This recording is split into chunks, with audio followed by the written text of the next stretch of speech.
Welcome back to Trans Guy Reacts. My name is Nick. I make videos about women's basketball, collegiate and professional.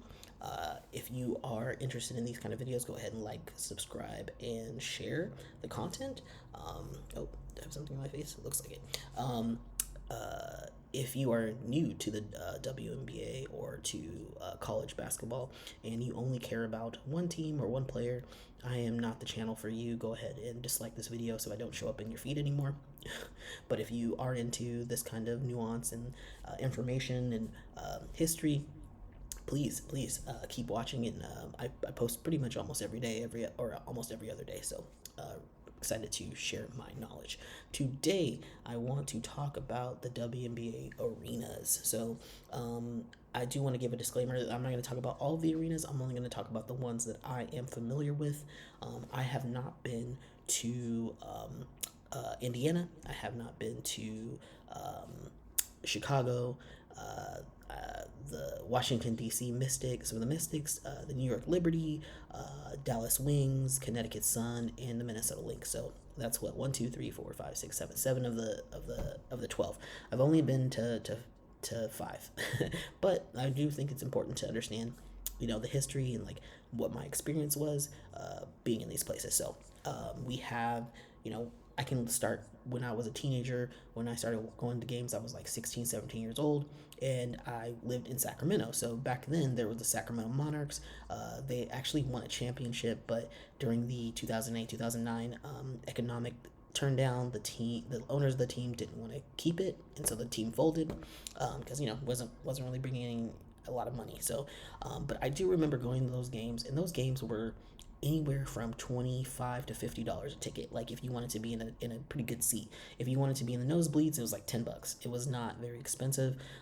They were at Arco Arena, which is now called the Sleep Train Arena. But yeah, I used to go to those games. I loved them.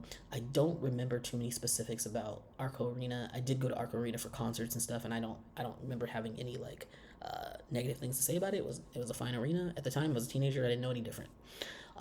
But then when I was in grad school, so this is like 2012, 2013, 2014, I was living in Atlanta because I was going to Georgia State University, and I would go to the Atlanta Dream games, and I would always, like, honestly, I would just show up. I would never buy tickets in advance. I would show up on the day. I would go to the window, and I would buy my ticket. I'd be like, I have this much money. How much where can I sit with this much money? And it was usually, I would only be pay like $25 to $35, probably $35, I think. And then I would get a seat pretty close to the court, like not courtside, but I was down low. And I remember, I remember buying a jersey for Arminty Price. I think she's a coach for some college team now, but I was really into Arminty Price, and I bought her jersey. And it was like $50. It wasn't very expensive. And I thought it was expensive. I was like, oh, $50 is a lot. And at the time, they were at the Phillips Arena, which doesn't exist anymore. It used to be in the CNN complex kind of thing. It was like CNN, Phillips Arena were like connected, and then around the corner was the Georgia Dome, and the Georgia Dome doesn't exist either. So, but yeah, that's where it was, and I remember it had all the sports teams in Atlanta. It had the men's basketball team, it had the hockey team. I remember going to a hockey game at that arena, but then that hockey team, like the next year, the year after, not folded, they moved to another place because they just weren't getting the, enough fans essentially. And like I said, Phillips Arena doesn't even exist anymore. CNN Center doesn't exist anymore. So things are different. And that, I think Phillips held like 15 to 18,000 people. It was pretty big, and they would never really fill it up unless it was a championship game. And I remember going to the championship games because we would get into the playoffs and we'd play Seattle because we'd lose. Like Seattle would kick our ass. It would be a sweep. I remember those days. It was the Angel McCautry area when Angel was good, but just like the team as a whole wasn't good enough, and then it went down from there.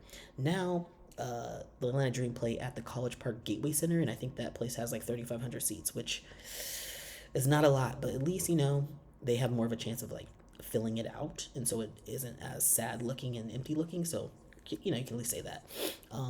Now my other experiences, my most recent experiences, I've been going to games like in the past couple years. So I recently went to um, Seattle, and well, let's yeah, I'll go down low. I went to Los Angeles Sparks game this past summer at Crypto Arena. That place holds 20K, and it wasn't completely full, but I would say it was like three-quarters full. There was a lot of people there. It was fun. It was really busy, and it's in the heart of downtown, so it's like maybe not the nicest area, but plenty of people came out. It was a good time. Um, I will say that like the food wasn't very good. Like I am kind of judgy over like sports arena food. I feel like if you're paying all this money, the food should be quality, and it just wasn't. It was just like your typical hot dogs and stuff like that. It wasn't very good. Then I went to. I've also gone to the Seattle Climate Pledge Arena, which houses all of their all of the sports teams. Same with Crypto. Crypto houses all of the sports teams in LA, but Climate Pledge also does that. It has a capacity of 18,000 people. It has an initiative for clean living and clean space, and I appreciate that. So like a lot of recycling and things, lots of signage and like banners and like big displays of the team. There's a lot of appreciation for the actual Seattle store. The fans are real. And that game, I remember we played New York and we did lose, but the arena was mostly full. It wasn't a sold out game, but it was pretty close to being sold out. So there was a lot of support. Again, the food, not great. I was not impressed. I think you have to pay for the more expensive seats to get the clubhouse food, but the regular food wasn't that great. But the environment was fantastic. I had a good time. Aside from the drunk lesbian couple behind me, but you can't choose who sits behind you. Although they weren't supposed to sit behind me. That whole row behind me was empty most of the game, and they came during the end of the third quarter and sat directly behind me, which was pretty annoying. But whatever. And then we can talk about the Las Vegas Aces. They play at the Michelob Ultra Arena, which is in Mandalay Bay. I really do like that arena. It holds 12K, so not as much as others, but it usually almost sells out. I believe it was sold out. I went for the Commissioner's Cup game, and I went for another game too, but I had gone for the Commissioner's Cup game, and it was really great. Fans were very loud, kind of obnoxious, maybe even. Really obnoxious. We didn't win that game. New York won the Commissioner's Cup, and there were some really sore losers in the crowd, but oh well. The food was good. There were a couple of options where I was like, "Ooh, this is like decent. This is pretty good." Oh, I didn't say that about Seattle. Let me digress and go back to Seattle. Seattle by far had the best food. They had many, many different options, many different cultures of food.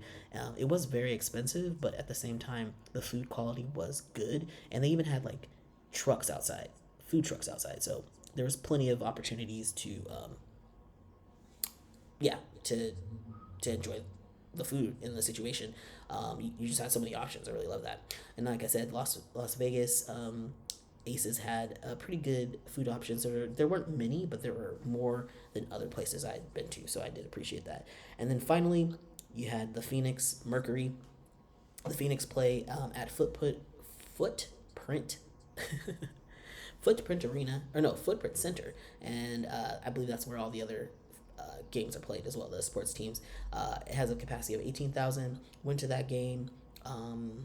With my partner, had a good time. It was not sold out, but it was a lot of people, and it was fun. The food was just okay. We ended up getting Benihana's because it was the only thing that was like decent there. So we were a little disappointed with the food options, but still we had a good time, and it was a comfortable situation.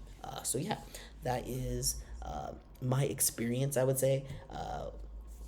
Going to WNBA games in the arenas, and I think that for the most part, I'm happy with what I experienced. Price was right, but now apparently because Caitlin Clark effect, the Angel Reese effect, Camila Cardosa effect, these games are way more expensive now. So, oh, am I having a little bit of feedback? I might be. Sorry if you're hearing feedback. So yeah, the games are way more expensive now. I think like some games are going for hundreds of dollars for nosebleed section to $300 for nosebleed sections, and getting closer down to the court, paying $1,000. It's about time. I'm happy for that. I don't live in the States anymore, so it's not really gonna affect me. But I'm happy to see that the players in the teams are charging what they're worth. They've been worth that much, but now the media is finally caught up. So, all right, that's my assessment of the league arenas. I hope. Oh, and I will say, Seattle and Vegas are the only ones.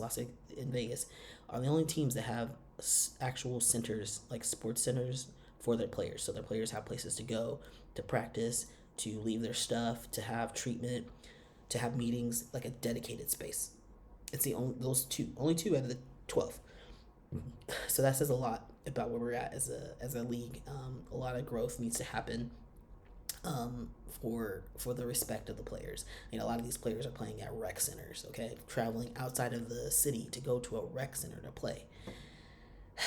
It's like super disappointing, but that's where we're at. And hopefully, as time goes on, the league grows. It is only, I think, 28 years old, so it's still a pretty young league. A lot of growth to happen, to come. So hopefully, we'll see that over the next couple of years. All right, that's the video. If you liked it, please go ahead and like, share, and subscribe. And I will see you in the next one. Peace.